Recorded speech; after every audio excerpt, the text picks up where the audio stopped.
Good afternoon, everybody. If folks could please take their seats and quiet their voices. I've heard the first interruption from Mr. Herman. It's your last warning. One more, and you're gone. Transportation Committee meeting of Wednesday, August 9th, 2017. I'm Mike Bond in the chair. I'm joined by my colleague, Nuri Martinez.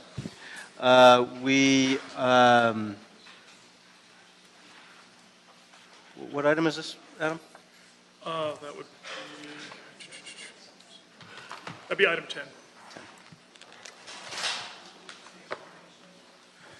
Okay, we are going to start with item number 1. Item number 1 is a communication from the mayor relative to the reappointment of Mr. Bain to the Board of Transportation Commissioners for the term ending June 30th, 2022. Come on up. Good afternoon. Good afternoon. How are you doing today? Cool. Thank you for having me. You bet.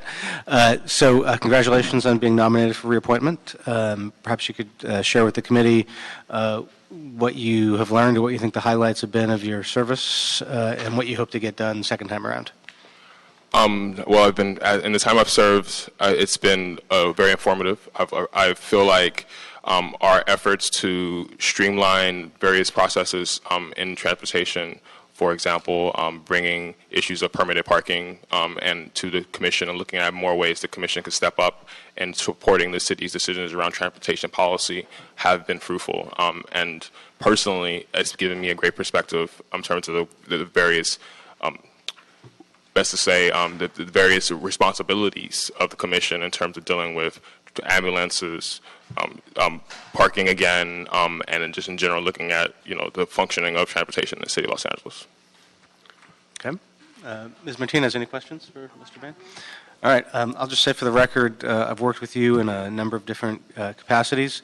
In your capacity with Ciclavia, your capacity as Transportation Commissioner, your new assignment as a member of the Ad Hoc Committee on the Passenger Experience at Metro. I think you're phenomenal. Great appointment by the mayor. I'm absolutely pleased to support this. And it'll be the recommendation of the committee to approve. And when will this be in council? We can put this in council next Wednesday, possibly, at the earliest. Okay, sounds good. Thanks. I'll be there. Good to see you. All right. Thank you. I am going to skip to item number 10 because we have a speaker card on that one. Is it Lydia Moreno and Kurt Knecht? Item number 10 is the Cedillo Wesson motion relative to updating the traffic plan for Dodger Stadium on game days.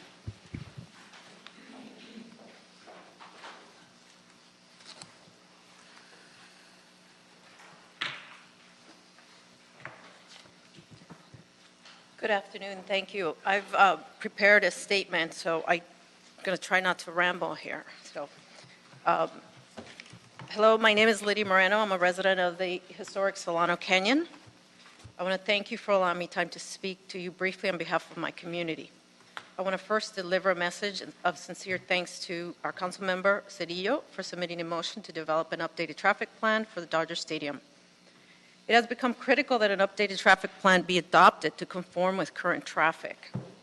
This problem is compounded by online traffic applications such as Waze and Google Maps, which, for example, routinely direct traffic from the I-5 north onto North Broadway and into our community, and not 1/4 of a mile further to Stadium Way.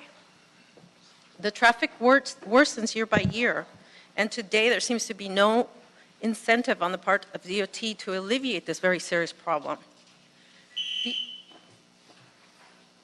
Thank you. Mr. Knecht? Yes, I'm the neighborhood prosecutor for Central Division. I've met with the community out there, and as it stands right now, you have a sign up saying for residents only during game days. It's not enforced, period. You have traffic signs that are disregarded, people running through them. I went out there and saw with my own eyes, and so I think an updated traffic plan is absolutely essential, and I'm working with Mr. Ortiz on it from CD1. Thank you. Is George Chan or Dan Mitchell here from DOT, just to give us a quick summary of what the motion will do?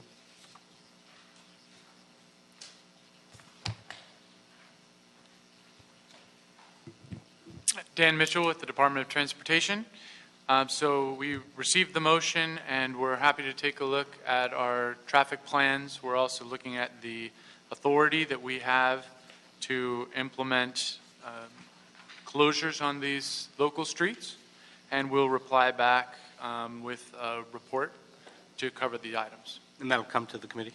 Yes. Okay, great. All right. I've got no questions or objection to that. Ms. Martinez? No. Okay. So that is the direction of the committee. Recommend approval of that. Thank you. Thank you. Mr. Bonner, are we going to hold this in committee, or are we going to send it forward to council, this motion? Send it forward to council. And then once the report is done, it'll come back. It'll be, yeah. Yeah. It'll be approved. Okay. We have Mr. Herman for public comment. 2 minutes on all your items and a minute on general public comment for a total of 3 minutes.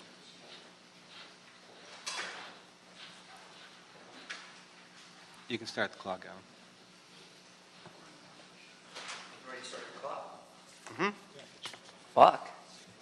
I had to walk. I couldn't fly. I didn't drive. Ended up walking. Stupid asshole. Anyways, let's start off with resolution. CD 11. Bonin's establishment for oversized penis vehicles restricted streets along the penis side of West Jefferson Boulevard, along an existing penis parking area adjacent to the Bologna wetlands for Big Cock Freshwater Marsh between Lincoln Boulevard and Culver Boulevard. Fuck you, Bonin. Then I go to number 4. Bonin again, relative establishes an oversized penis vehicle restricted streets for certain penis streets in Council District 11. Fuck you too, item 4.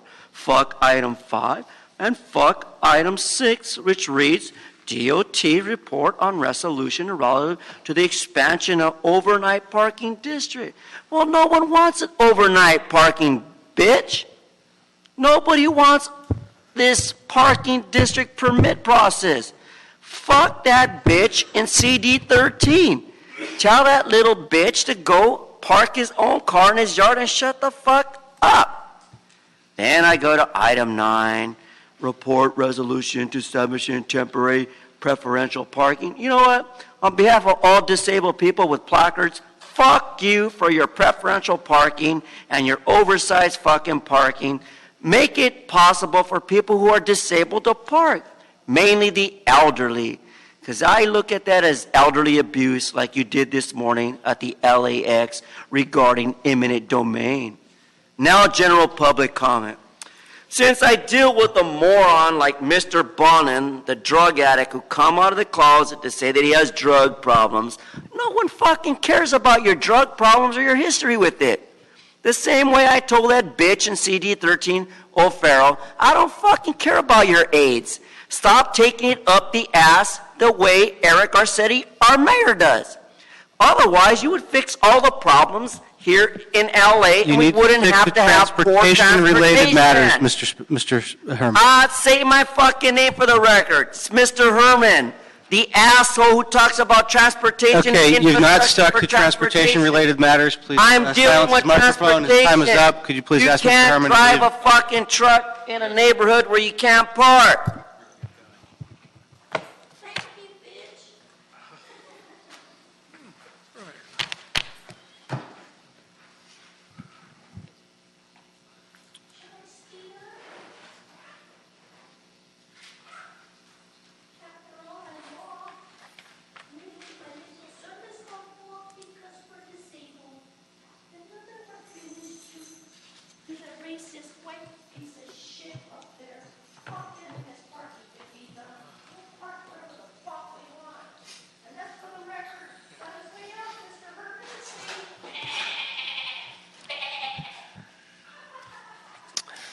For those of you who are new to City Hall or to this committee, the court-mandated interpretation of how we handle First Amendment expression in our public meetings is a regular feature of our committees and our council, sadly, and that was an example of what we get here in committee and what school children around Los Angeles get to see in council chambers whenever they come to visit.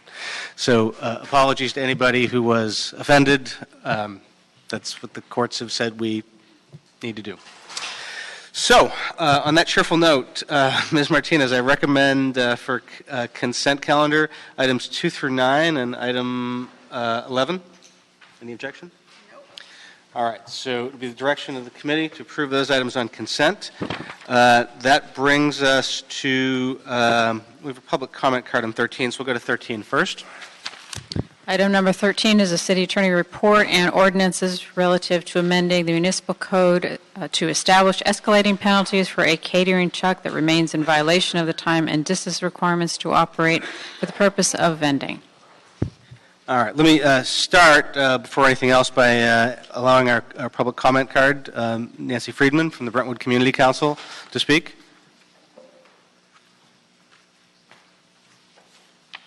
You are free to use profanity, but don't feel obligated. That was a hard act to follow. I'll do my best. Nancy Friedman, I'm from the Brentwood Community Council, regarding a problem we've had with people with a food truck and the fines that I believe we spoke about the last time I was here. And I just wanted to say that I have been contacted by the chairman of the association who talked to me about it being a time issue, how long the trucks park and so forth. It is not a time issue. It is an issue where there are trucks who are parking illegally. And we would like the illegal trucks not to be able to park, and we feel that the best deterrent for that is a fine situation where the fines get exorbitant. And it makes sense that if the fines are exorbitant, they will be put out of business. So it's their choice. It's only a deterrent, but it's necessary for safety in our area, and we request that it be done that way. I'm not quite sure where it's gone at this point, but this is what I wanted to clarify. Great, thank you. I'm going to ask Mr. Nagel a couple questions in just a second, but just as by way of context, this has been an issue for quite some time. As Ms. Friedman articulated, the way the current ordinance is written, it's essentially unenforceable. That folks factor in the ticket as the cost of doing business, and so they never move. And as we've heard during previous testimony in this committee on this matter, we were able to make findings based on the testimony that there is a public safety risk and a nuisance from vehicles blocking visibility and making it difficult for people to park out of their driveways. This pertains only to food or catering trucks in residential neighborhoods. This committee approved an elevated fine structure a couple months ago. We sent it forward to council. There was some feedback from the Mobile Food Catering Association, which had not come to committee previously. We asked city attorney to look at those concerns, and city attorney has refined the ordinance to address some of those concerns. And my understanding is, correct me if I'm wrong, Mr. Nagel, you have further clarified what the definition of residential street and block is. That's correct. You've also specified the distance with which a vehicle must move to no longer be subject to a second penalty. That's correct. Is that correct? And there was a recommendation made by the Food Truck Association, which said that the city needn't use this ordinance and there were other tools on the book. And my understanding is that if we were to avail ourselves of the ordinance that the association was recommending, the penalty on the food truck operators would move from a civil fine penalty, as we have in this ordinance, to an actual misdemeanor. That's correct. And I would hazard to guess that it is not the appetite of this council to make it a criminal penalty, particularly in this era of Mr. Trump to criminalize. That's correct. Okay. All right, so that addresses my additional concerns. Any questions, Ms. Martinez? Okay. So it'll be the... Just so that we're clear, this pertains to all, this is throughout the city, right? Not Yeah. just particular areas? Yes. in residential areas. Yeah. Residential areas. Okay. Okay, so without objection, this is a recommendation of the committee, and it'll be in council, any idea, next week? Earliest would be Wednesday, Okay, next Wednesday. get it in council next week. Would this be the version dated June 8th? This is the most recent? Yes. What one received? It's the one Just for that's listed clarification, since online. we have several Great. on the, Yes. Awesome. very good. Thank you very much. Thank you for coming down. All right, that brings us to our final item, which is item number 12. Item number 12 is a joint DOT, Bureau of Street Services and Information Technology Agency report in response to a Bonham-Buscano motion relative to parking violations on street cleaning days and related matters. Good afternoon, everybody. Good afternoon. So I guess it was over a year ago now when the mayor formed the parking reform working group or task force. One of the big items that came out of that group was to find a way to better coordinate between DOT and street sweeping, so that we could sort of have a GPS-enabled technology, so that when the sweeper went by, folks would get notified. They could park safely in front of their houses, particularly in parking crunched neighborhoods. We had some action on this in this committee several months ago, something we wanted to move forward with. Getting the technology was a hurdle, and getting the money was another hurdle. So having laid it out that way, give me the update on where we are and what we're doing today. Well, you did most of my speaking points right off the bat. So again, Ken Husting, LADOT Parking Management, and this is a joint report, as was mentioned, by the Information Technology Agency, Bureau of Street Services, and LADOT. So we're very pleased to be here to ask for permission to move forward with this pilot program. We're planning a 6-month pilot program to do exactly what you said, which will involve integration with 311, having a notification system, integration with parking enforcement handhelds, and obviously digitizing our street sweeping routes. So we anticipate that the 6-month pilot program would take about 8 to 10 months of work to get it in place, and then you have 6 months. And the pilot program capital cost or one-time cost is estimated at about $573,000. Assuming that it's successful, and we've identified a number of metrics that we would be looking at to find out if it is considered successful, then it could go out in a phased approach citywide. And with that, I'll keep it short, and I'll just go ahead and take any questions. Ted, anything you want to add? You know, the promise of technology is the ability to use new tools, innovation, new capabilities to re-examine old processes. This is very much an old process. And I think I really love the coordination between the departments for us to be able to leverage technology to allow someone to park during the dedicated window as long as the sweeper passed. And the pilot we're talking about would allow residents to subscribe or unsubscribe to notifications? Correct. Yes. And so that would come in through the ITA side. We'll have a web portal on lacity.org as well as through our MyLA 311 area in which someone could subscribe for their address. In addition to that, we have, I think even cooler, is using the MyLA app. Yes. And the way you do is you get a push notification. So let's say you're out in your garden or whatever it may be, you'll get a notification saying you can now park there. In the 2 pilot areas, how many street sweeping routes does that actually include? Chi Ming-Gong for the Bureau of Street Services. Yes, that covers approximately, I believe it's 11 routes. 11 routes. 11 okay. routes. Any idea how many blocks that actually is? No, I'd have to get a count, but I know about half of that would be up in the Woodland Hills area and half would be in the West Los Angeles area. Okay. And theoretically, if this were successful and it was rolled out, it could free up traffic officers for some other duties and different types of enforcement, couldn't it? I believe so, yes. Yeah, theoretically, our officers, there's plenty of other violations that they don't necessarily are able to enforce because of the lack of staff. And this would be an opportunity to target different areas, different violations. So we think that there's, while we will see a reduction in the street cleaning citations, there's potential to pick it up on other violations. And you need about $575,000 in funding to do this, right? That's roughly what we estimate at this point, yes. Okay. And that's not including related costs as it relates to salaries. Right. And so that'd be up to the CAO whether or not that would be applicable. And where's Mr. Backstrom? Okay, well, he's not in the room. But my understanding is we've identified a funding source from CD11 that will allow us to do the pilot, and that'll be heard separately in Budget and Finance and Public Works. That's what we understand. And actually, I want to address something that Council Member Martinez brought up, which was a fantastic idea about going after innovation, the Innovation Fund. Yes. And so we've had conversations with Information Technology Agency, and we haven't submitted the application yet because we're just trying to figure out how much funding to ask for pending.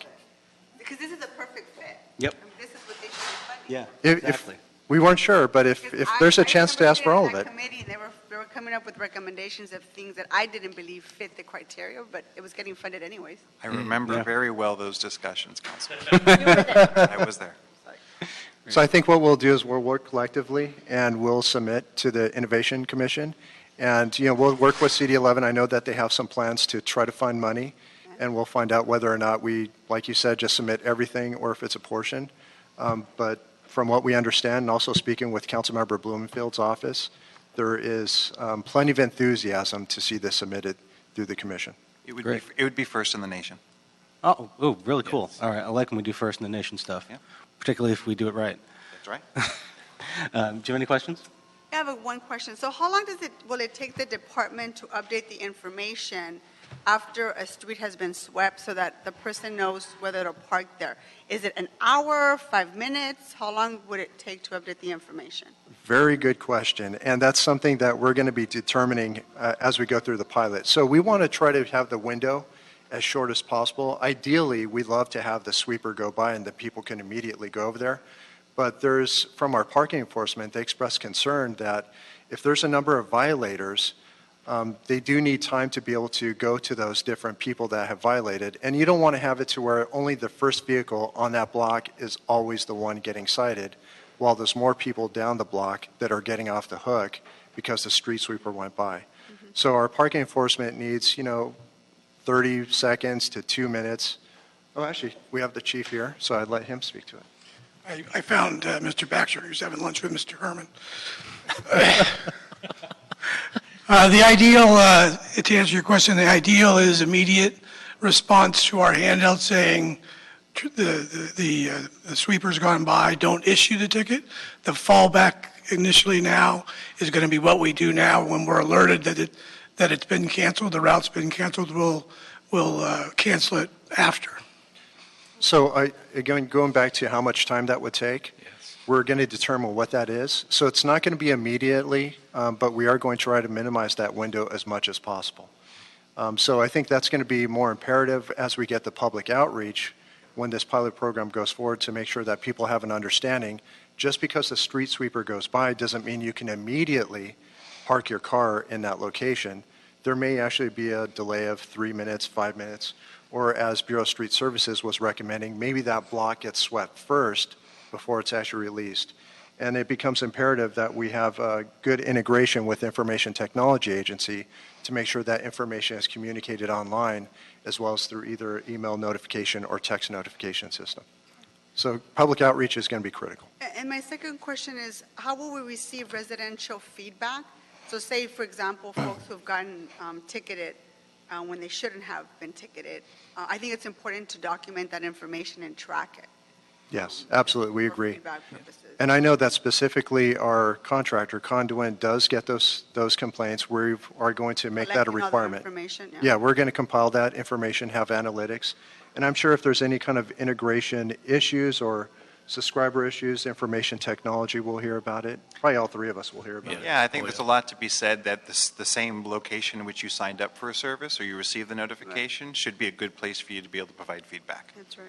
So, Those who have had the experience of trying to contest a ticket in Los Angeles would describe it as a particularly onerous, unpleasant, Orwellian, some might say hateful experience. That's fixing that as a subject for another meeting, to be sure, and it will be. But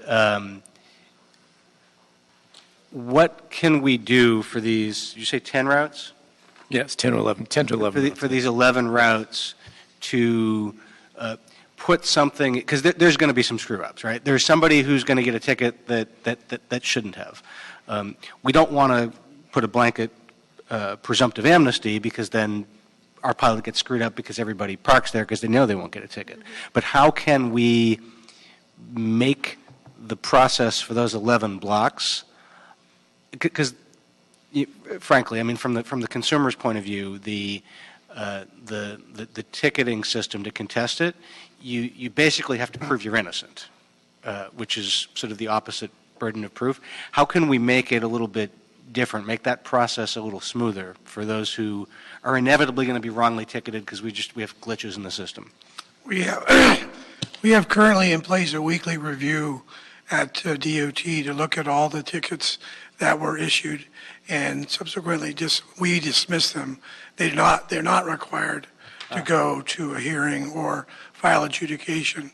The only hiccup happens sometimes people are, they don't know, kind of like the news story you said last year. Yeah. They got the ticket, they thought they were in violation, they paid it. Those take a little longer to get the money back, but there is a process to repay them. But we reconcile weekly with the list of canceled routes and stop the tickets from being processed. And I think there's actually going to be a little bit of hypersensitivity because this is a pilot program. This is something new, something that we're very proud to do. So we're going to keep a very close eye on which citations were, I'm not going to say incorrectly, but, maybe shouldn't have been issued because of a glitch in the system as we're trying to work out the bugs. And also, when it comes to the initial rollout, we may be doing warning notices. Don't know for how long, but I imagine we're going to build that into it as people are getting accustomed to the new system. And again, it's going to be very important that we communicate that through the public outreach phase. We also presumably could text subscribers in a given area saying, rolling out a new system, if you believe you got a ticket in error, please contact, and that sort of an easier step, right? Ted is saying yes, so I'm going to say yes. I think there's a lot to be said regarding those areas of leveraging the focus group approach. And so it's actually getting some people to really do it, tell us how they think about it, give us that feedback. I think there's a lot to be said about that. Also, from a system side of it, there's certainly the kinds of checks and validations one could put in it. If you think about it, this is a system that is taking GPS information, street route information, handhelds, maps, and if anything's falling out of sync, then we need to make sure we have controls in place to be able to tell us that the handhelds are not in sync with the maps that aren't in sync with the notifications. Right. And so there are some good potential system controls that could notify us if anything falls out of whack. Okay, great. I have a quick question. Yep. I'm not sure this doesn't pertain to this item. So this was a no parking sign in the Mid-Wilshire area that I happened to be in last week, and it says no parking Mondays for streets cleaning, but it doesn't have a time. If you give us the location, we can. That's not legal, right? I Well, mean, this. Chances are somebody illegally put a tape over it, and so we would actually need to find out. I don't. You'd be surprised. Some of the signs that we've seen out in the field, But this was the only one that was like that on that street. and it may have been done illegally. It looks too perfect to have been done. I was sort of surprised, and it was a Monday, and I parked there anyways. But I thought that was interesting. All right. But send us the location. We'll be happy to check it out. But you'll be surprised. no Some of the idea. signs we've actually seen metal signs that look just about Do you think identical someone to did ours. this on purpose? It could have been, yeah. They just want to make sure they can park That's during. pretty clever. that time. Don't get any ideas. Listen, I would love to have street sweeping in my district as much as other districts, so that's where We just had a- conversation is. A red zone removed from in front of a parking lot. Subject for me, but let's just move on. Happy to do so. Let's approve the recommendations as in the DOT report, as well as instruct LADOT, BSS, and ITA to report in 60 days with the communications and outreach plan to be approved by the council prior to implementation of the pilot, and instruct 3 agencies to submit an Innovation Fund grant application as recommended by Councilmember Martinez to provide financial assistance for the pilot program. Councilmember, with your permission, I would like to use this form and the approval that you just gave us to initiate the planning phase and just going forward as soon as possible, because it's going to take 8 to 10 months and we want to hit it running. Okay. Sounds good. Great. Thank you very much. Yep. All right. Thank you. Thank you. Okay. That concludes today's meeting.